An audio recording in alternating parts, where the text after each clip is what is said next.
Dr. Garfinkle give us a little talk right now. Dr. Garfinkle, I've known for years. He was a professor of political science at the University of Alberta for many years. Education. In education? Yeah. Oh. Well, that's even better. But he was in the Green Party. Yes, he was. He was a Green Party candidate. So, can we please have a warm applause for Dr. Garfinkle? The topic that I have a lot of interest in, because I think that voting and making it possible to vote has been sort of put into a lot of hurdles that people who don't have ready money for an ID or for getting on the voters list have difficulty when they show up in proving that they are actually people. And so very often they don't bother to vote because they don't want to be hassled.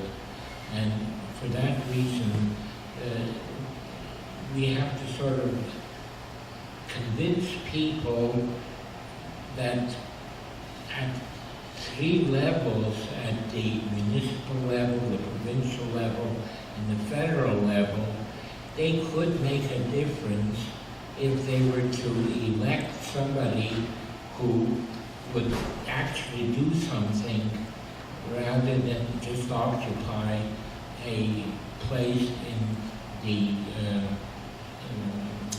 kind of assemblies that usually get elected, because it unfortunately becomes a more expensive thing.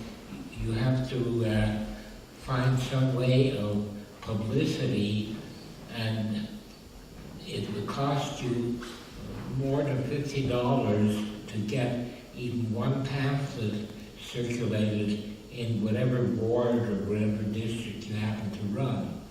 I know that from trying to run as a Green Party candidate, which I did 3 times, and the idea is that the people who need the most help don't help themselves. And so it almost requires that you have a dedicated group of people as volunteers who are willing to talk and to even find ways of transporting, bringing people to the electoral places in turn so that they could cast their vote. But there is a registry that you can get onto the voters list before the election, and each district has a person who is in charge of all the election paraphernalia, and the voters list can be added to if you see this person. He is or she is usually in an office from the administration that is able to put up a candidate and has the literature of all the people running is available in that, I don't know if he or she is called a commissioner of elections, some such title, But it would almost mean like taking a quota of people who have not voted and helping them through the steps which would enable them to be able to cast a vote. This is what's happened in the States. A lot of the Black and Latino people are being discriminated by the new requirements that are passed and that require photo ID, that require even a birth certificate, that require that you get a picture taken that is sort of a particular size and which costs you about $10 just before you can even get onto the voting list. So that people who are not used to these expenses find it difficult to undertake the initiative unless they are accompanied by somebody who is on the list and can sort of vouch for them as being people who live where they say they do. However, there are within the sort of community people who don't have a fixed address, and it is necessary for them to have some kind of identification that they actually are human beings, because they do not get the right to vote unless they go through the hoops of registering and having the ID and getting onto the voters list. However, once you're on, you're probably on for life. That the registration, the people who are at the electoral place usually have observers that represent the different parties, just to see that no hanky-panky or that there is no loading of the ballots by putting in blanks with crosses on them, which does happen, and there used to be a lot more of this kind of corruption, but more recently the difficulties of voting have been the way in which the people who are the incumbents usually get themselves re-elected by having a reliable group of voters which they have connected with and which they have assured will get transportation. So you have to sort of be able to even out the score for people who are underprivileged, for people who don't have the regular voting habit, to convince them that they could make a difference on the hope that there are candidates who you would also endorse as having a concern and a willingness to do something for the benefit of the whole community rather than just to maintain the sort of nominal meeting and getting themselves into the position where they have a say, and the say is just their own opinions. It doesn't represent anybody much more than the concerns which they have brought to the council or to the parliament or to the electoral station. In this case, you're looking at where the discrimination lies, and very often immigrants find themselves unable to get elected or even listed because the hurdles that are placed in the way of running and the way of voting tend to put an option in front of those who are accustomed to this.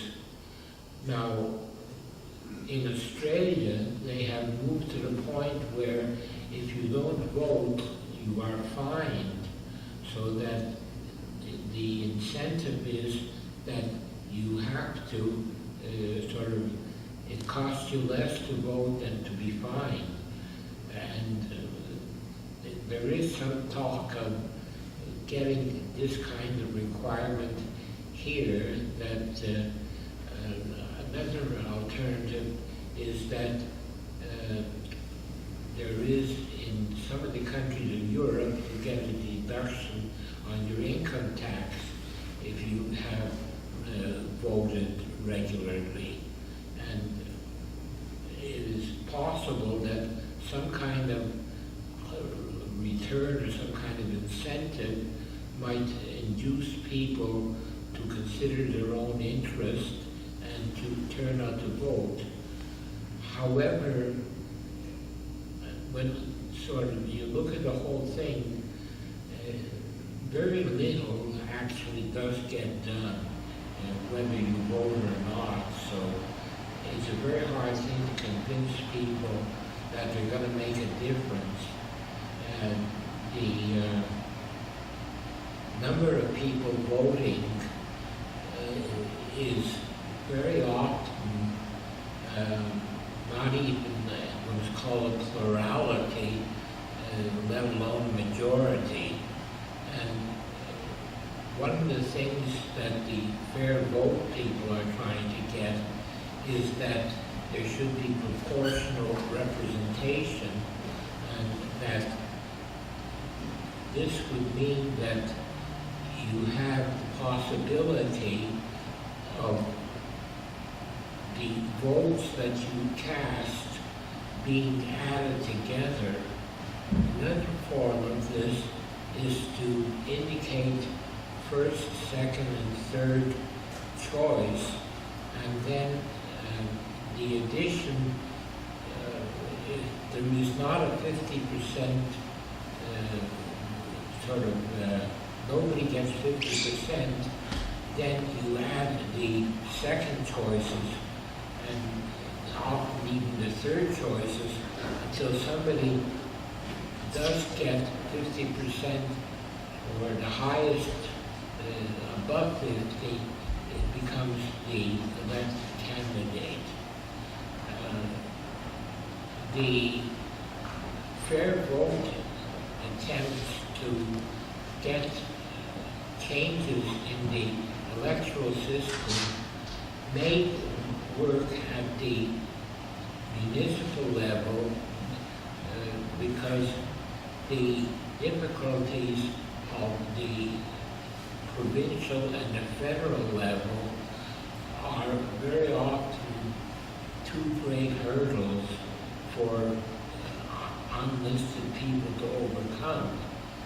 But if you can get into the list at the municipal level, you have an argument which opens up the fact that you are already a citizen and you can transfer your vote to, it's possible to be listed as a registered voter. I would say that the attempt to get a full vote turnout depends very much on the number of volunteers that you can get to drive and to help the people who have gotten accustomed to voting. The difficulty is of finding a candidate who will actually do something beyond occupying the chair of representing people who have not actually voted to be represented, so that the turnout that we get at the local level seldom reach 50%. They very often are in the 30s. You have an example in the recent election in the States. Currently in the U.S., they had 36% of the people of the country voted, and Obama got a drubbing from the sort of people who turn out usually will be more interested to turn out at a federal level because there is some kind of policy. Very often at the local level, it's a matter of personality rather than the expectation that anything will be done to raise the standard of living, with the result that if you look at the result, if you have voted, I don't know if you can show any consequences or any benefits that you have received. So it's very hard to convince people that they should go through the hoops. But if the Occupy group were to undertake to run candidates, I think that it may sort of raise consciousness and increase interest. So that is where I would sort of look for some kind of help, that you would expect that the person who is going to be voted for would also be somebody who does something. Because very often the list of people who are the candidates are really not going to do anything for people who need the most help, with the result that the person that you approach and say, why don't you vote, and can very well say, what's the use? And so in combination, I would say that until you have candidates that are assured to be concerned with the needs of the people who are in the lower income class, then the voting is almost sort of a ritual, but not really an accomplishment. You have these pamphlets at the door there. Well, that's about all I have to say.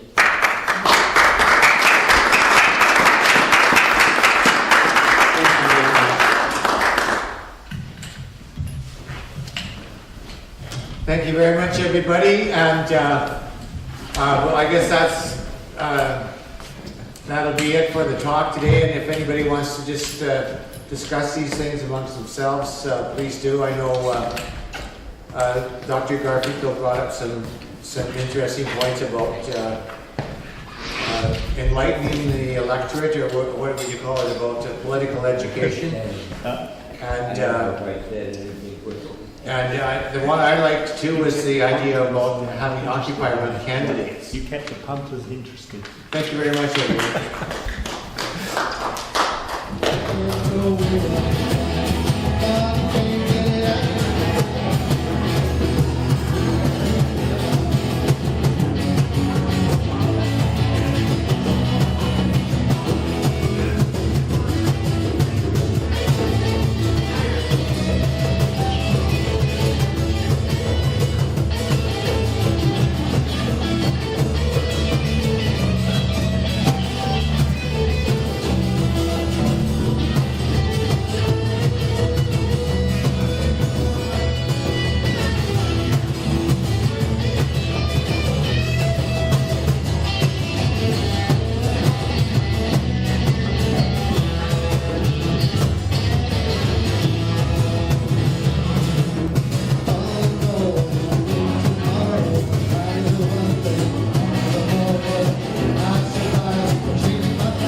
First time ever.